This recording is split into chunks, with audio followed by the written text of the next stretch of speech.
Hello, everybody, and welcome back to 50 Shades of Tay. I'm your host, Taylor Gonzalez, and today I'm very excited to welcome back a friend to the channel. We have Andrew Scott Bell, the composer, not only of Winnie the Pooh, Blood and Honey, but he's coming back for round two, Pooh Round 2, Winnie the Pooh, Blood and Honey 2, which comes out in theaters next week. I have Andrew Scott Bell. Andrew, how are you doing today? Oh, thanks, Taylor. I'm doing great. It's good to be with you. I loved meeting you at the premiere of It's a tongue twister. Winnie the Eh, Pooh, Blood and Honey. It feels like almost a year ago, a little bit over a year Yeah, a ago. little over a year ago now. And that was fun talking to you for the channel about the Beehive of Lynn at the premiere, like right after the showing. And so to talk to you again about Blood and Honey 2 is going to be really fun. And we're in the studio this time, so we can talk about I can play samples from both movies, and a little bit more of a deep dive than in the theater last time. Yeah, I know last time was so fun to have that beehive in right in front of me and I got to hold it. I was so scared to touch it because I was like, I'm Yeah. gonna drop it or I'm gonna ruin it somehow, but it was so cool to be able to hold it. Well, she's right over there because I have to play her. I mean, when you saw her, she was like up, tilted up for on display, Mhm. for the Q&A. And so I played her like that. But normally she's like, I have to like lay her down, like kind of like a lap steel where have you ever seen someone play a lap steel where like their Mhm. left hand is doing the notes and it's like a table? So I kind of have her over there. I can't really show you, but she's over there all mic'd up, still from Winnie the Pooh 2, which I only wrapped like a couple of weeks ago. It's been No, that's crazy. an insane ride for the second movie. Well, congratulations. Oh, yeah, so you went to the premiere in the UK. How did that go for you? Oh, it's fantastic. I've been to London when I was younger, like with my family, but it was so nice to go back for work and to meet all the people. Of course, I know Reese and Scott and Vince, and then I know all the people at ITN. So there is some overlap. And then, of course, I saw some friends from Pooh 1 who came to Pooh 2 premiere to support, and some who were actually in the movie too, but we'll get to that maybe later, or maybe people will, find that out later. But so it was great to see all the people that I knew and then meet all the people that I didn't know.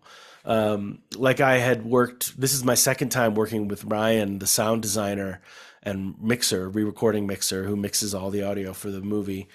Um, it was my second time working with him, but even though we FaceTime all the time and we talk on the phone all the time and we even have been texting throughout the year between 1 and 2, we'd never met face to face. So Oh, get to wow. be able to like have a drink with him and celebrate that we did this, accomplish this thing again, was really great. And same with Seb Cox, who did all the animation um, for the the intro in Pooh 1, and then Mhm. there's more animation in Pooh 2. Oh, Actually, great. like Seb and I talked online, and he sells like little 3D prints of his Pooh animated Pooh design. So I ordered one and I wanted him to sign it.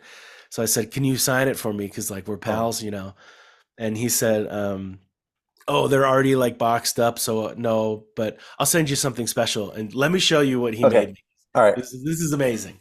Oh, I can't wait. This is a prized possession. So first of all, a little guitar stand, Oh, little wow. just like what you saw in the movie theater, right? Hmm. Because with it, he printed, he modeled up by based on pictures and printed a beehive violin. Wow. That is awesome.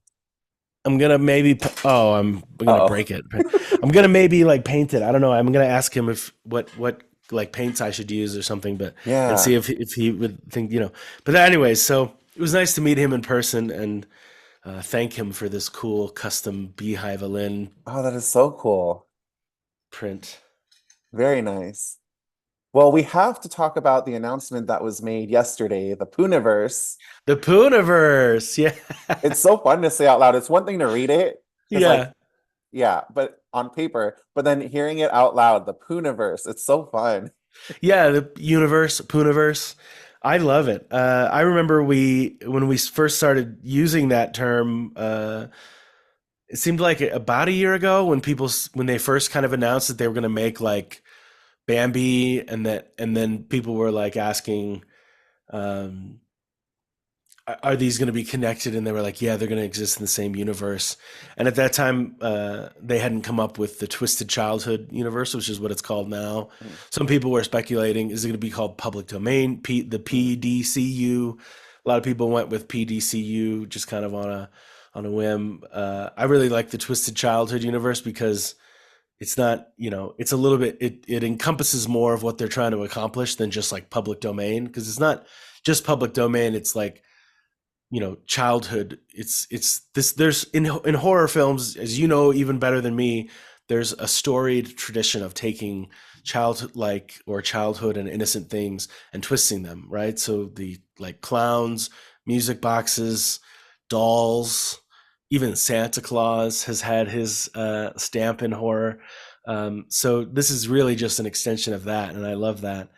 But I remember early on when people were asking, like, what is your cinematic universe going to be called? Us jokingly on Twitter saying, "Oh, it's called the Pooniverse." And so and it didn't really, nobody picked that up. It was just like fun tweets, right? So to take that and name the movie the Pooniverse, Monsters Assemble, mhm. that's just brilliant. That's Reese and Scott just like um, doing what they do best, which is like giving a hook that gets them loads and loads of free press. And I think I saw yesterday it topped out at like number 7 or 8 trending in the United States or That's something great. like. So love it or hate it. Same with Winnie the Pooh, Blood and Honey one. Like love it or hate it, they get people talking, Mhm. and you see people say things like, "Oh, Pooniverse is such a terrible name," and it's like, I don't know. You're talking about it. Is it that Yeah. terrible if we're all talking about it? So It's like, do you remember that milk ad? I don't, it was like Swiss something. There was a billboard or like it was on the side of the truck and it says, "We bet you can't say the name of our milk without smiling." It's like, we bet you can't say Pooniverse without us. How can you do it and not smile? right. It's just fantastic. It's a great pun. It makes some people feel kind of like I've seen so many tweets that say like this feels like it's a porno movie or something like. So it has that. It has a play on the word poo. It has a play on the word poon. I mean that's why Yeah. people say, it's just there's so much in there that gets people talking about it. But mostly it's just a fun pun on the word universe, and it's a Pooniverse. It's a It's just I Pooniverse. don't know. It's great. And the poster looks I fantastic. It love it. has Pooh riding Bambi, swirling, whipping his bear trap weapon that gonna you see him using it in the trailer. Mm. He's gonna use it in Pooh too. It's so fun, Oh, can't so wait. fun. Yeah, we're And I just just, if this isn't your thing, like if Winnie the Pooh riding a zombified, whatever Bambi. I don't know exactly know what Bambi why, but it looks as though he's got his ribs out or something.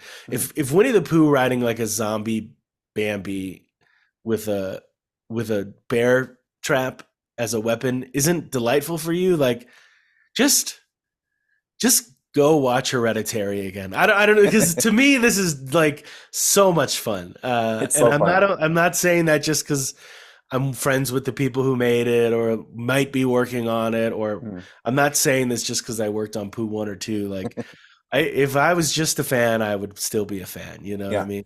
Yeah. Oh, I cannot wait. Everything just looks so fun. And I've been talking to the entire cast. And what's fun is I've been talking to people like Nikki, who are also in Bambi, and getting like little hints and little teases. Peter, who's going to be in the Neverland Nightmare, was talking about Yeah. his role as the brother. So it's just kind of fun to get little teases here and there of what's to come. And I think everything's just going to be so much fun. And like you said, how can you not enjoy seeing Winnie the Pooh riding on Bambi into battle? Yeah. Like, if it's not for you, it's not for you. But Yeah. it just sounds like so much fun to me. So I don't understand. But then that's the brilliance of Scott and Reese, is that they make something that is so fun to so many people, but then also like controversial to others. I saw a tweet yesterday right before going to bed. Maybe I shouldn't have replied. Oh, are you talking about the Jim Cummings one? Yeah, Yeah. like he's so bent out of shape, and I'm just like, Jim. I mean, I so tremendously respect this person, and the decades and decades of of iconic characters that he's created with his voice, Mm, or if they, like Winnie the Pooh, I think he inherited, there's a couple of characters that he took on after the original voice actors passed away. So he's just continuing their legacy. I mean, he is an icon in not only the animation industry and the voiceover industry, but like in the voice acting industry, sorry. But he's an icon in the film industry as a mm, whole. And so it's just kind of like, it's just strange to see him. I mean, I know that he's really protective of Pooh, but at the end of the day, like this version of a character doesn't take anything away from his version of the character or the book's version of the character or any other version of the character that might exist that people are now going to be able to make from public domain. This mm. is just made for people who might enjoy it, Yeah, and it's not going to change anything about what people love about Pooh. yeah, So yeah, it was kind of like sad to see him that this is upsetting him, and kind of sad also to see that this Poohniverse announcement seemed to upset some people that I really admire in the horror community too. But I don't know. It's it's a controversial topic. It's like either you're hot or it's either hot or cold. yeah. People either love it or hate it. Uh, so Mm. Well, hopefully you guys get a chance to speak with Jim, or he gets a chance to see the movie, and hopefully that'll change his mind because I can understand being protective of something that you've been a part of for your whole life, yeah, but then absolutely. also it's not that. It's a different, completely different take, and I like that because it's like you can have both, and they You can also have have both. nothing. Yeah, yeah, I I understand think both sides, but I mean I would love to talk to him. He probably has no interest in talking to me, but if he ever did, I think he would see that we're just young, energetic, excited filmmakers at the start of our career, mm, and who love horror films and love film history in general, and that we're not some boogeymen. Like we're not doing this to be nasty. mm, We're doing it because we love horror and we think horror is a fun genre to play with and to make movies about. And yeah, and there's not a malicious intent behind this. yeah, But some people are going to be angry and they want to stay angry, so I get that. yeah. Well, I'm hoping you get a chance, or someone from the team gets a chance to talk to him, and I don't know, do something together. That'd be fun because if you guys could, do something like even if it's just take him to a screening and take a picture together, and I don't know, have some honey. Yeah, yeah, yeah. You know what I mean? Or even But as like I said, I think in my tweet, like even if you just want to have me on to yell at me, like that's fine too.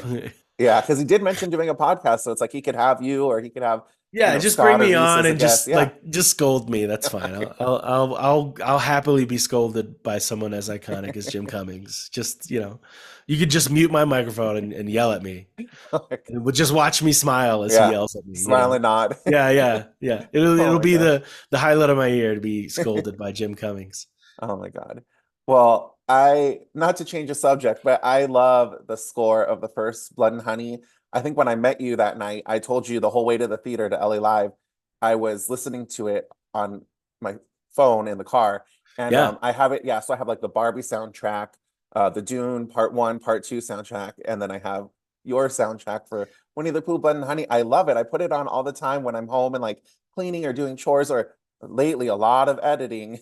So I have, yeah, I like to have music on in the background. And what's nice is that it's not, like Dua Lipa, or it's not Britney. It's not like a bunch of lyrics that are distracting me from listening yeah, yeah, yeah. to editing. So I love having the score on, and I cannot wait to hear the score for part two. My question is, in the first one, like we talked about, you have the Beehive Elaine, and I know on TikTok, which I'm barely getting used to, I suck at TikTok, but you have teased some other instruments. Can you talk a little bit about the new instruments that you're bringing to part two?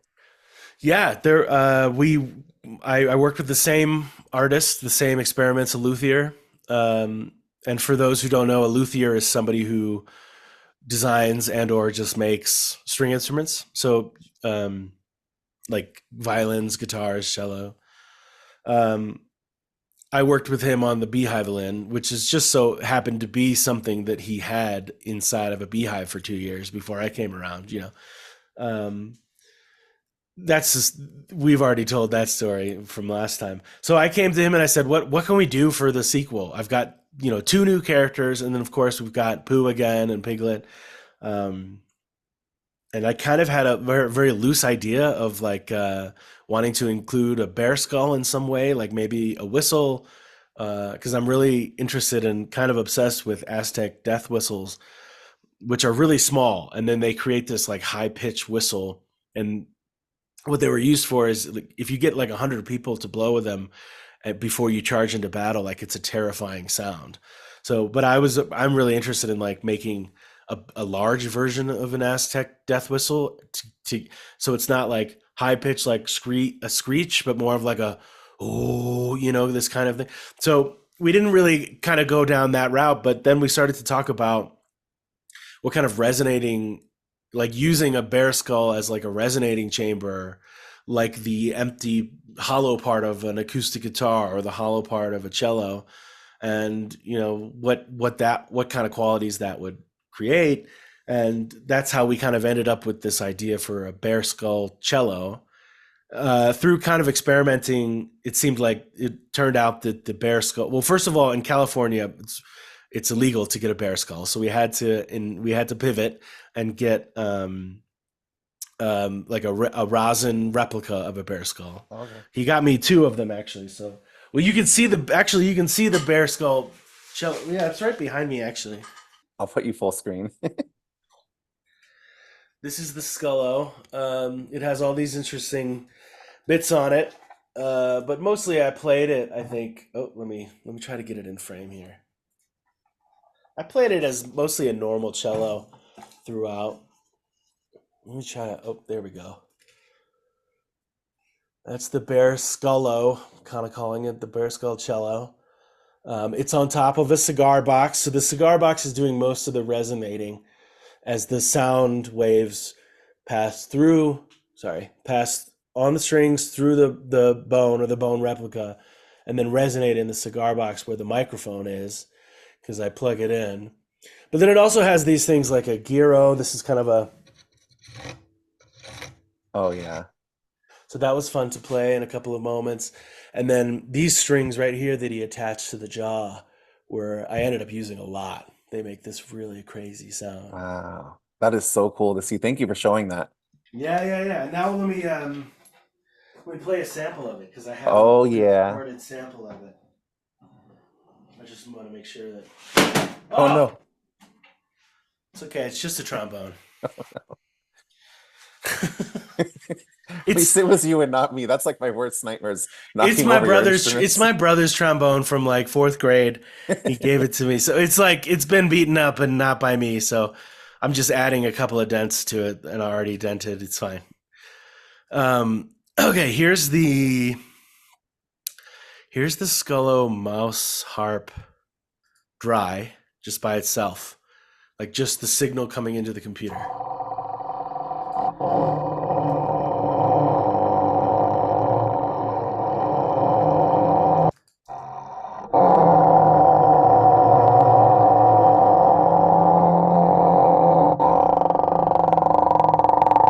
It's just this kind of weird grinding, but then you send it through some reverb and some compression and some Mhm. effects,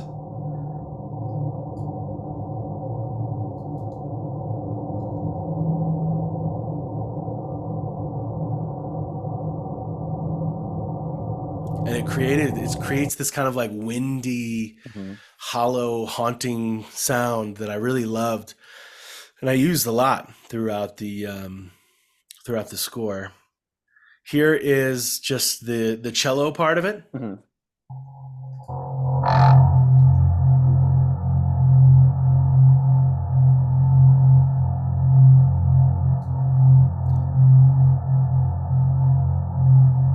I kind of sent the cello through this reverb that I called this endless reverb. So you Mhm. can like on a computer you can say how long you want it to carry and reverb. Like if you're in a big cathedral, Mhm. you can there's limitations of the space, right? So eventually the sound will stop bouncing around. But on a computer you can say what if it bounced around like almost endlessly. Um, and so that's what we did here. We just kind of created this tone so I could just like there's a clip of me here, I'm talking over it, but there's a clip of me on Instagram just Uh-huh. like very gently playing like one note and just Mhm, like playing it and just letting that like the echo of that very like as quiet as I can possibly play it, mhm. and then letting the echo of that build and build and build and accumulate. And this is the result of that.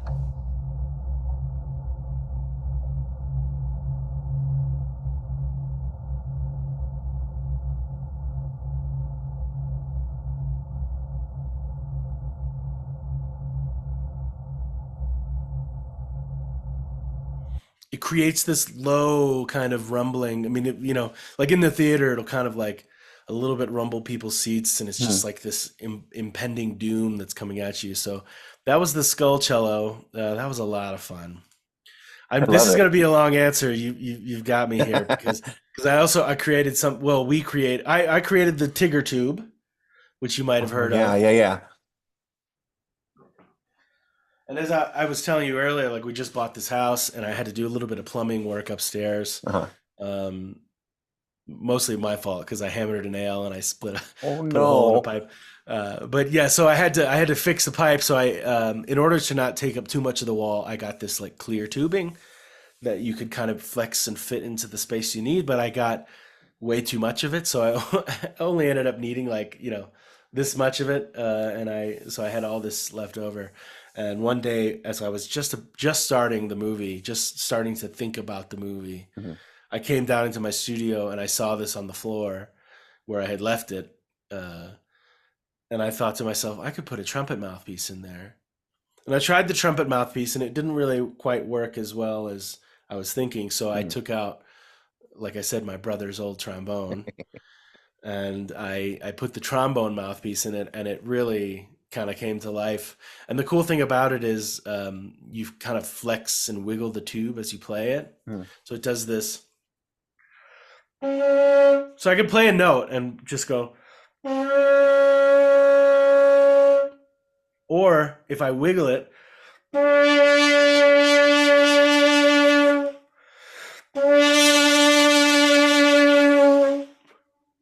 and it has this kind of wild Mhm. war cry, or to it, that I just loved. And it just felt like mayhem.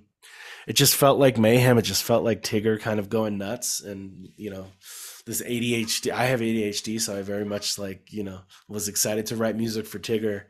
um, so here's the Tigger tube, with just because I tried to play it like he's on screen, but he's like holding in his energy, so it's Yeah. not always totally wild, right?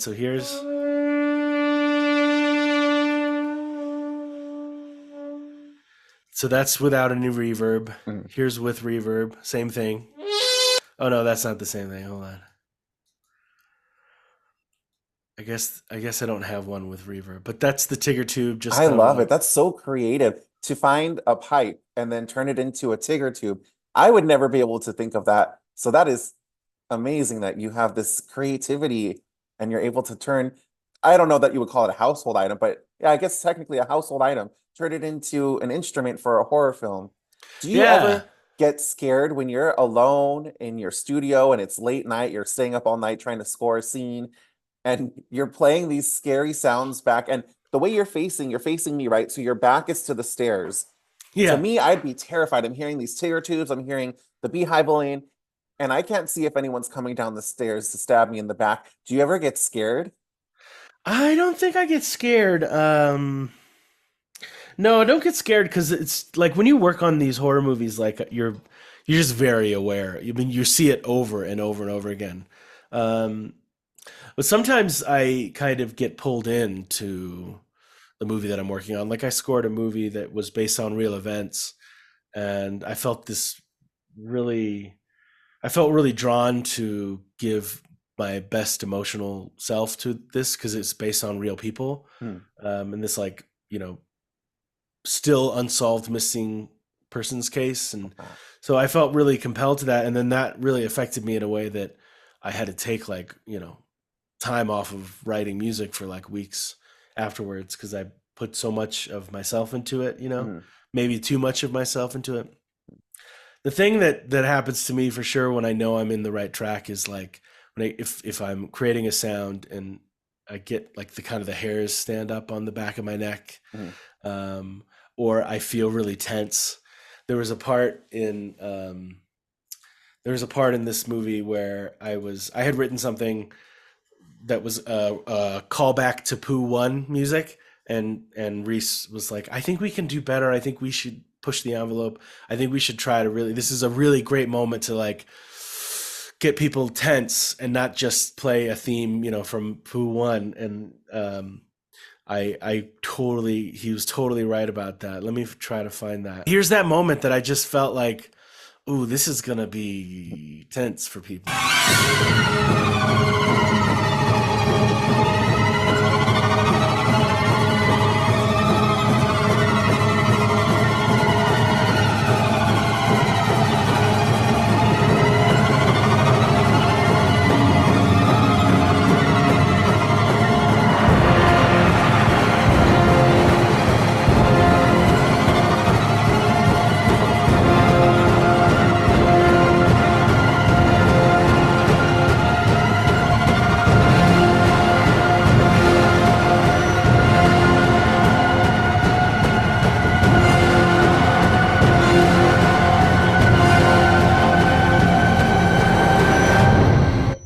Dang, that is good.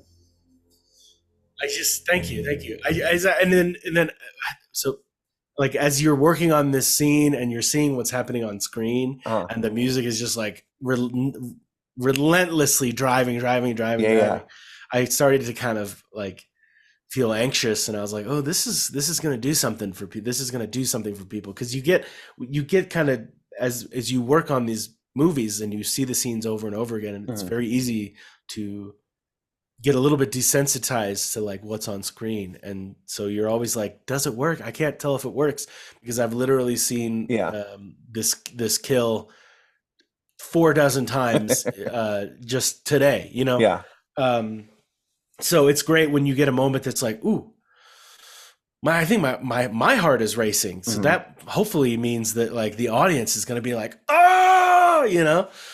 I don't know. I never know if it works. I just kind of, No, I love it. I love it so yeah. far. So thank you again for playing those samples. It is so amazing to hear, and it's so fun to hear them in these headphones. It's crazy. Yeah. But Cool. yeah, so if any of the themes from the first film carry over to the second film, I would be very curious to know. They do. Though the second film is so different from the first film, and when people see it, um, you'll understand why. So the second film has a very different tone. It's much darker, grittier, um, in a fun way. Like it's not. It's such an interesting balance of, um, like taking the subject matter seriously and having fun with it. And I think they struck the perfect balance in Pooh 2 that people were kind of missing in Pooh 1, right? A lot of people said Pooh 1 is too serious, and they didn't realize that that seriousness was the joke itself. Um, so in Pooh 2, there's a lot of great like one-liners and stuff like Oh, that, but it also has a really great story. And Pooh is really actually, they're actually very frightening. He's more imposing in this movie, and scarier in this movie. So we did take some themes from Pooh One. One of them is like this kind of this like Pooh motif that we used in Pooh One. Like whenever he did something outrageous, like showing like this incredible feat of strength that he had, like when he pushes the car, and you're like, whoa. Um, that for Pooh One, I recorded myself playing cello like 36 times or something, oh which yeah. was me trying to say like, because that's like 4 times or 3 times larger than a cello section of a full orchestra. So I Mhm. was like, what would that sound like? It'd sound massive. So we use that, and here's that sample that this you'll hear throughout the score.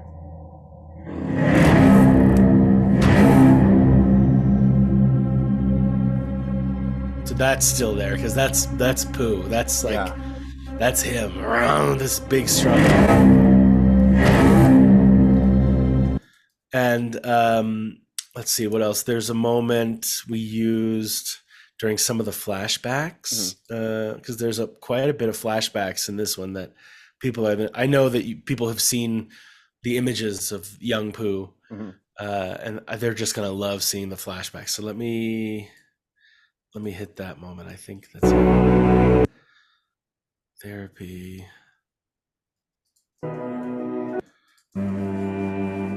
Yeah, here we go.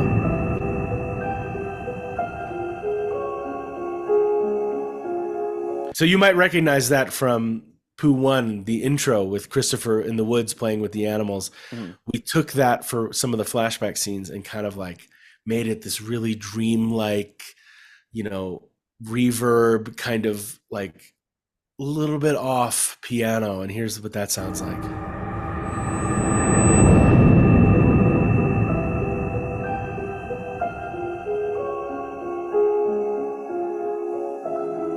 Like it sounds like the dream of a piano, you know? Yeah, that's great. And then again here, there's another bit of it here. It kind of warps here.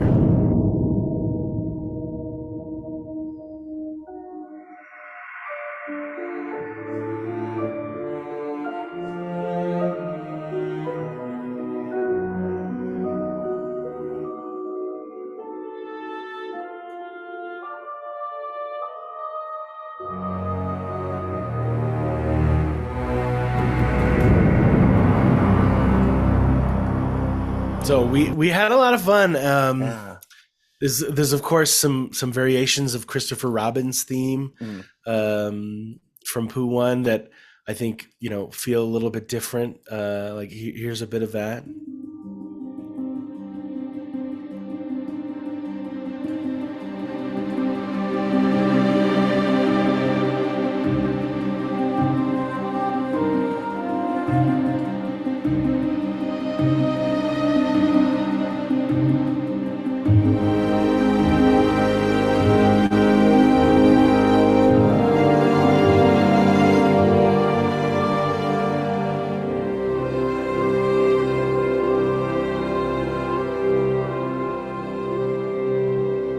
Of Oh, course, that's you so cool. remember Christopher Robin's theme is let me come up to the piano.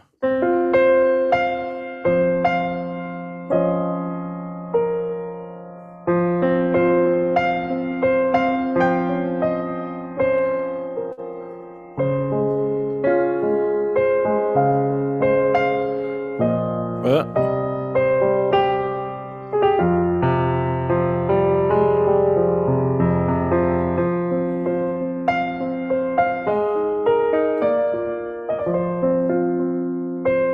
right?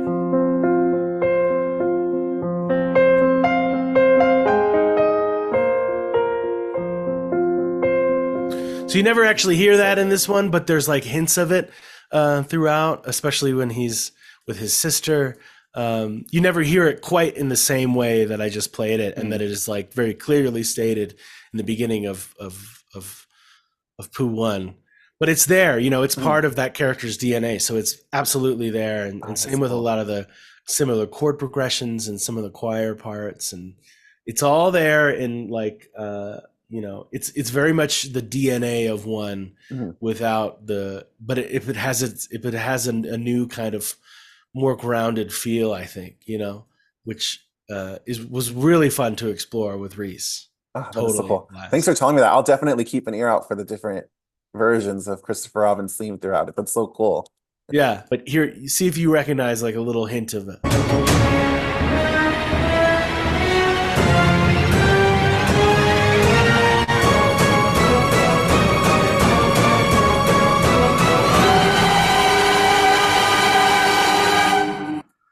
It's like just a Yeah. little flavor of Pooh 1, Yeah, that's just a great. little something going on there. And then, of course, let's take you down to another, maybe the only other rendition of that theme,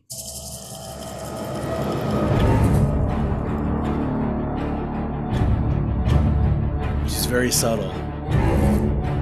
It's just in the background.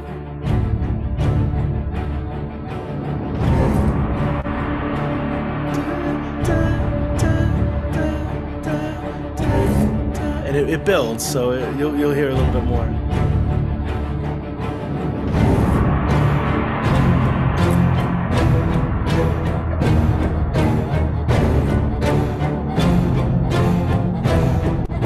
comes that ticker tube.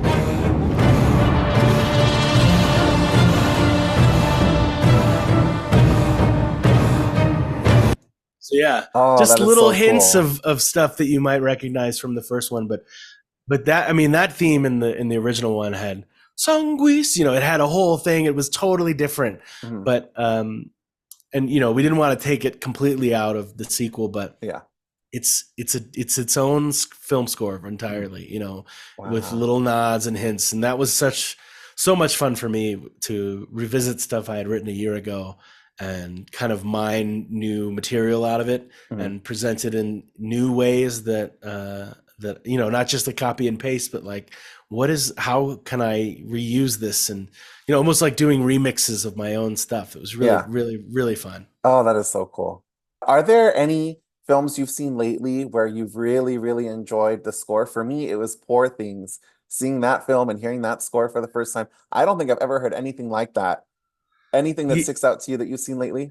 I need to watch that movie. I've heard a clip of the score and I was like blown away. Hmm. So, and I'm someone who doesn't listen to soundtracks until after I've seen a movie, Hmm. because I had a terrible experience. Excuse me, listening to a soundtrack like before seeing a movie, and then like I knew that something was going to happen because Oh, I had yeah. listened to the soundtrack. Hmm. And if then you're like, oh, here comes that big whatever. Oh yeah, no, no, didn't get me. You know what I mean? Like, Yeah. um, and then sometimes like soundtrack titles will like throw you like spoil a movie for you too. So I'm very much someone who's just like can't listen until. I mean, obviously, if a director is like talking to me and they say like you got to listen to the Mhm. soundtrack, I might listen in a reference to to understand what they're talking about in terms of like for their own movie or something like that. But um, um, uh, let's see, the last time I remember, but I guess this is kind of a long time ago, but I was really blown away with Michael Abel's score to Nope. I loved Yeah. that. And I remember in theater, I saw that in theaters, and it's just he did such a fantastic job in the opening couple of acts. But Mhm. then by like act three, when it's like a full on like Western adventure, I was at the edge of my seat, like I was at a concert, not a Mhm. movie. You know what I mean? I was there like going, Oh, yes. that's great.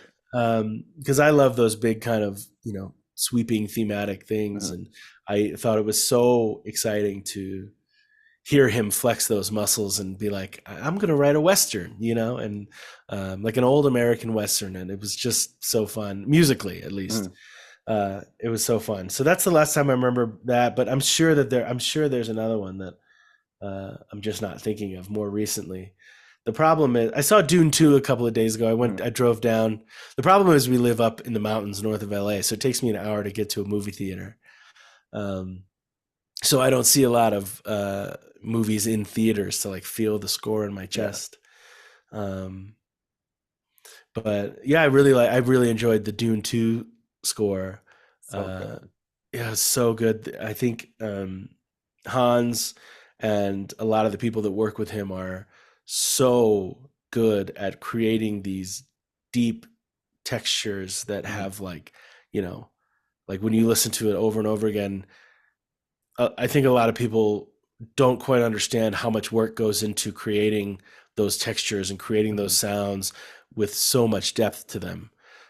It's not just like one or two sounds, it's like dozens of sounds layered together to create this feeling. And I mean, I know a lot of people give him all the credit he deserves in their mind, but a lot of people also think it's easy to write those scores, and it's totally not. So I was appreciating just the way that it was hitting me and in the theater, and just like the emotion, the like raw emotion of it, I appreciated. And that was Yeah. just a couple of days ago. I think on Saturday maybe I went to Oh, nice. see that movie. Yeah, Hans did a couple of really great videos on YouTube where he breaks down the score and how he did the certain scenes and what instruments were used, and it's great. Those videos. I don't know who did it. I don't know if it was like the Hollywood Reporter or Variety. I forgot Oh exactly yeah, who he yeah, did it yeah, with, yeah. but they like break down the score of Dune, and it's so good. It's so good. Yeah, Yeah. I he's an incredible artist, and puts in the time to sit there and try things, and I think that's the most important thing. One thing I learned, there's two things I learned from him, uh, in terms of like interviews and just what I've heard from people who know him and stuff like that, is one thing that I've carried away and tried to keep in my practice of scoring films is, I think I heard him say once, I'm pretty sure it was him, that the active verb for music is to play. Even if you're just like putting on a record, it's like somebody want to play a record, but we play the guitar, we play the piano, we play music. And so he's always trying to, and I'm always trying to stay playful in the job, because when we kind of lose sight of what we're doing, the joy of writing music, and it becomes like sit down, well, I got to write music today. Like, there's not going to be any joy for the listener, the audience member. So I'm always trying to find ways to be playful. Hence why I'm playing bear skulls and beehive violins, to because I want to have fun in what I'm doing, because then I think that joy translates to the listener. So I love that he kind of, I think it was him that said that. I'm like 95% sure in some interview somewhere, the music is to play. And then the other thing is the way that he collaborates with musicians and gives them credit.